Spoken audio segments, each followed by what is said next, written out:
Wel, diolch yn fawr. Cyfweliad. Dwi'n hollol nerfus. Dwi'n hollol gyfforddus. Dwi yn dod o Bethel, wrth ymyl Gaernarfon. Mi nes i gychwyn yng ngyrfa fel actores, es i goleg drama yn Llundain. A o'n i dal i sgwennu ar yr un pryd, o'n i'n eitha... oedd hwnnw'n rhywbeth o'n i'n neud yn amser hamdden, ac oedd gen i lot ohono fo.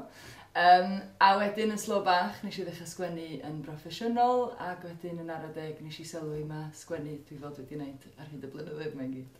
Nes i gael cyfarfod efo Arwel a Rhan, o'n i wedi gweithio efo Sherman ynghynt, ar ambell i brosiect, dramau byr, neu wedi bod yn datblygu yng ngwaith fel awdur a dramodydd.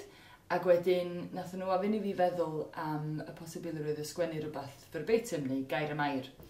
A nath nhw ofyn i fi feddwl am bres, a nath nhw ofyn i fi feddwl am Gaernarfon fel lleoliad.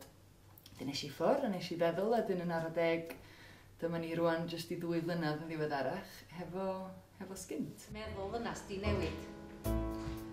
Wedyn gath o ceic allan achos oedden ni wedi ffrio a wedyn ath o'n violent o whatever a wedyn... Rôl reversal, di wan, Drama di sgint am berthynas pobl hefo pres.